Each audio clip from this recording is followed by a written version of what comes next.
Friend, मैं विक्रम मिश्रा एक नए चेस वीडियो के साथ। ये जो वीडियो है chess.com पे कजाकिस्तान के साथ और इंडिया के साथ ये टूर्नामेंट का वीडियो है। इसमें इंडिया की तरफ से मेरा था, मैं खेल रहा था, ब्लैक पीस मेरा था यहाँ पे और कजाकिस्तान का वाइट पीस था। यहाँ पे मैं इस वीडियो के माध्यम से ये बताना चाहता हूँ कि मैं अपने स्टूडेंट को, फ्रेंड को बराबर बताता रहता हूँ कि कभी भी पोजीशन जितना भी ख़राब हो जाए, सिचुएशन कितना भी ख़राब क्यों ना हो जाए, लास्ट दम तक खेला जाता है। लास्ट दम तक खेलेंगे तो कभी ऐसा मौका लगे तो हारा हुआ मैच भी ड्रॉ हो सकता है, विनिंग हो सकता है। यहाँ पे कुछ ऐसा ही देखने को मिला है। मैं यहाँ कजाकिस्तान के साथ हार रहा था, मेरा 2 पीस भी कम हो गया था और लास्ट में तो एकदम एक तरफा हार रहा था। मेरा कुछ मिस्टेक था, इसके चलते मैं हार रहा था, क्योंकि गेम में कभी भी किसी के साथ मिस्टेक हो सकता है। कोई भी प्लेयर अच्छा खेले तो जीत सकता है। तो यहाँ पे कजाकिस्तान बहुत ही अच्छा खेल रहा था और मैं यहाँ पे एक तरफ से कहे तो बुरा तरीक़ा से हार रहा था, लेकिन फिर भी मैं अंदर से हार नहीं माना और खेलता रहा। और लास्ट में सिचुएशन ऐसा आया कि स्टीलमेट हो गया, मैच ड्रॉ हो गया। आप खुद ही इस पोजीशन को देखिएगा। यहाँ पे मैं दिखाता हूँ इस गेम को, देखिए यहाँ पे वाइट स्टार्टिंग किया है E4, मतलब कजाकिस्तान स्टार्ट किया E4 से। मैं यहाँ पे E5 से चला, white night F3, black NF6, white NC3, black NC6, BV5, bishop B4, D3। फिर यहाँ पे मैं D6 चला, वाइट यहाँ पे डबल जीरो चला। मैं यहाँ पे पिनिंग किया बिशप G4। फिर यहाँ पे H3, बिशप पे अटैक, बिशप पीछे गए H5 पे लेके। फिर बिशप G5 आके नाइट को पिनिंग किया गया। फिर मैं यहाँ पे B/C3 चला, फिर यहाँ पे B/C3। अगेन मैं डबल जीरो चला। पिच डेवलपमेंट के बारे में भी दोनों लोग का बराबर है, अच्छा ओपनिंग, अच्छा स्टार्टिंग है, गुड। लेकिन फिर भी मेरा आगे चल के प्रॉब्लम आया है, देखिए कैसे। फिर यहाँ पे वाइट जो है G4 खेला, मेरा बिशप पे अटैक है, मैं बिशप को बचाते हुए G6 पे लाया। फिर यहाँ पे नाइट H4 आया, बिशप पे अटैक का तो कोई प्रॉब्लम नहीं था, ऑलरेडी सपोर्टेड है, F7 का पोन है, H7 का पोन है। फिर यहाँ पे मैं A6 चला, बिशप पे अटैक, तो बिशप गया C4 पे। फिर मैं यहाँ पोन 2 स्टेप चल के B5 चल के बिशप पे अटैक, बिशप गया यहाँ पे D5। तो यहाँ पे मेरा नाइट अनसपोर्टेड है, तो नाइट को मैं सपोर्ट दिया और सपोर्ट दिया क्वीन D7 से। तो फिर यहाँ पे वाइट जो है उसको पॉन आइसोलेटेड करने का या पॉन एक लाइन में करने का मौका मिला। B×F6, मैं G×F6 किया, क्योंकि पीस गया तो मारना पड़ेगा। तो यहाँ पे इक्वल है, ठीक है, लेकिन फिर भी पॉन एक लाइन में ऐसे करके भी खेल सकते हैं, अभी तक कोई बड़ा इसमें नुकसान नहीं है। फिर वो यहाँ पे क्वीन F3 आया, पॉन पे अटैक है F6 पे। तो मैं चाहता हूँ कि मेरा एक पॉन भी ना पिटे, भले एक लाइन पे आ गया तो क्या हुआ, लेकिन यहाँ पे मैं इसको बचाने के लिए किंग को लेके गया, किंग G7 लेके गया, क्योंकि क्वीन लेके नहीं जाता, क्वीन लेके जाता तो नाइट ट्रैप था। फिर यहाँ पे वो नाइट F5 प्लस चेक मिल गया। फिर मैं किंग को लेके गया, किंग H8। फिर यहाँ पे अब H4। आप धीरे धीरे पोजीशन खुद देखिए कि किस तरह का सिचुएशन ब्लैक के ऊपर आया है। वाइट एक्टिव है, अभी मेरा कुछ देर के बाद पीस भी पिटने का चांसेस दिख रहा है, ट्रैप होगा मेरा बिशप, ऐसा दिख भी रहा है। फिर मैं यहाँ पे कुछ सोच के रुक को लेकर आया, जो कि मेरा ये हमें ऐसा था, लग रहा था कि ये मेरा गलत मूव था। हमें यहाँ पे बिशप F5 कर देना चाहिए था। अगर क्वीन F5 करता तो मैं क्वीन F5 कर देता, लेकिन फिर भी मैं अपने ये सोच के चला कि शायद कुछ बेटर कर पाऊँ।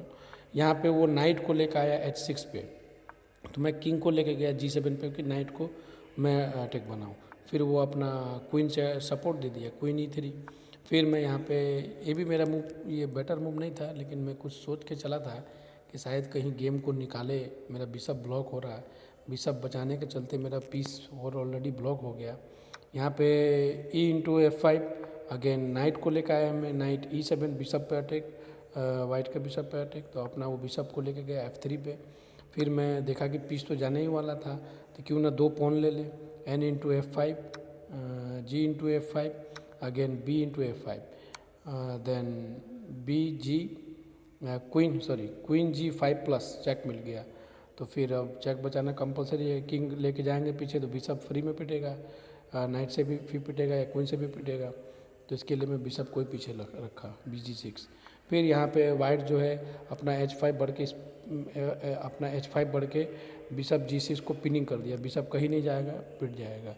फिर मैं यहाँ पे क्वीन को लेके गया h3 पे कि शायद वो मेरा बिशप मारे तो मैं क्वीन से नाइट को मार सकूं, लेकिन बहुत ही अच्छा यहाँ पे वाइट की तरफ से खेला गया। बिशप g4 मेरा क्वीन पे अटैक, अब मेरा क्वीन ट्रैप हो रहा था, फिर मैं देखा क्वीन बच नहीं रहा था, फिर मैं देखा f6 चलूँगा तो उसका भी क्वीन पे ट्रैप आएगा, तो फिर वहाँ पे ये अपना q क्रॉस g6 चला, मैं यहाँ पे h क्रॉस g6 चला, फिर वो वहाँ पे बिशप इंटू h3 चला, फिर मैं किंग इंटू h6 चला, फिर यहाँ पे h इंटू g6, फिर k इंटू g6। अभी यहाँ पे खुद ही देख लीजिए, एक्सचेंज के बाद सामने वाला के पास एक पीस एक्स्ट्रा है, मेरे पास 2 ही पीस है। फिर यहाँ पे किंग h2 आया, मैं यहाँ पे RH8 लेके गया, फिर यहाँ पे किंग फिर यहाँ पे सॉरी RG1 प्लस चेक आया, तो मैं यहाँ पे किंग को F7 पे लाया क्योंकि हमें रुक को प्ले में लाना था।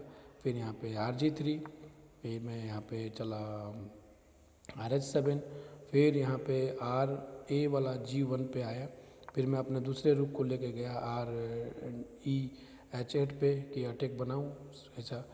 फिर यहाँ पे किंग G2 आया, फिर मैं यहाँ पे C5 चला, फिर यहाँ पे बिशप C4, रुक पे अटैक, रुक को हटाते तो चेक भी मिलने का चांसेज है, रुक को तो हटाना पड़ेगा, ऐसे ही मैं लॉस चल रहा हूँ। RH6 BF5 आया वाइट, फिर मैं RH6 आया, फिर यहाँ पे वो किंग F3 अपना किंग को डिफेंस कर रहा है कि दोनों रुक एक लाइनिंग पे आ पाए। फिर मैं यहाँ पे रुक को चला H4 पे कि आगे चल के शायद F4 मिले, RF4 करके चेक दे के बिशप लेने का मौका मिले, लेकिन ऐसा वाइट करने ही नहीं दिया। रुक G7 प्लस, फिर किंग को लेकर आया F8 पे, फिर यहाँ बिशप गया E4 पे, अपना बिशप को सेफ्टी किया, डिफेंस किया। फिर मैं यहाँ पे RF4 प्लस चेक दिया, तो अपना किंग को लेके गया E2 पे। एक तरफा देखा जाए तो मतलब विनिंग का सिचुएशन ऑलरेडी वाइट का बन चुका है, फिर भी औपचारिकता है मैं कभी जल्दी हार नहीं मानता, सिचुएशन बहुत ख़राब क्यों ना हो जाए, मैं खेलता रहता हूँ जब तक कि चेकमेट ना कर दूँ या चेकमेट ना हो जाए। तो यहाँ पे फिर मेरा मूव था तो मैं लेके आया RH2, फिर ये यहाँ पे रुक G8 प्लस चेक मिल गया।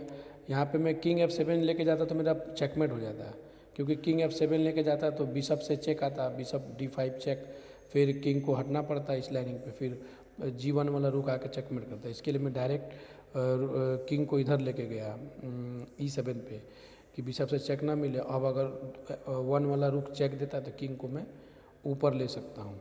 फिर भी यहाँ पे चेकमेट के चांसेस अच्छा था, यहाँ पे वाइट चाहता तो चेकमेट भी कर सकता था, R1 G7 चेक देता, किंग जाता ऊपर, फोर्स मूव था उसके पास, किंग E6 लेके जाना पड़ता, फिर ये रुख E8 से चेकमेट हो ही रहा था, लेकिन चेकमेट करने से वाइट यहाँ से चुका।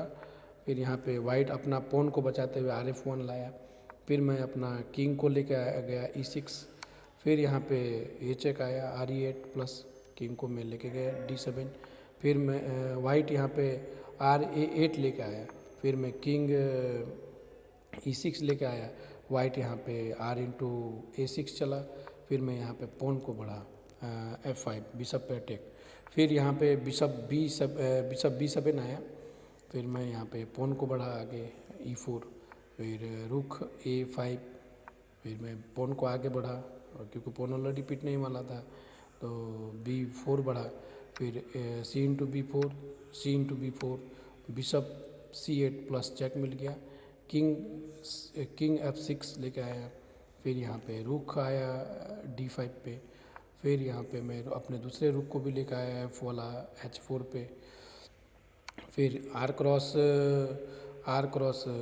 D6 प्लस, किंग को लेके गया E5 पे, फिर यहाँ पे RB6, फिर मैं यहाँ पोन इंटू क्रॉस कर दिया E/D3, फिर यहाँ पे C/D3, फिर मैं यहाँ पे रुक को लाया D4 पे, फिर यहाँ पे वाइट चेक दिया RB5 करके, मैं किंग को लेके गया D6, फिर यहाँ पे बिशप इंटू F5, फिर यहाँ पे मैं रुक पे अटैक बनाया, रुक से अटैक बनाया बिशप पे कि बिशप पिनिंग है, लेकिन ऑलरेडी सपोर्ट था ही। फिर यहाँ पे RG1 मैं यहाँ पे दूसरे रुक से भी अटैक बनाया कि बिशप को ले सकूँ, कि शायद ड्रॉ के लिए भी कुछ कर सकूँ, शायद वाइट कुछ गलती करे, लेकिन वाइट यहाँ कोई गलती ना करते हुए फिर यहाँ पे वाइट जो है RG6 लेकर आया, प्लस चेक मिला, मैं किंग को लेके गया E7 पे, फिर दूसरा चेक मिला RB7 प्लस, फिर मैं किंग को यहाँ लेकर आया F8 पे, क्योंकि E8 पे या D8 पे लाता तो दूसरे रुक से G8 से चेक होता था, इसके लिए यहाँ पे लाया। फिर यहाँ पे एक चेक और मिला रुक F6 प्लस, तो किंग जो है मैं यहाँ लाया G8 पे लाया। फिर यहाँ पे बिशप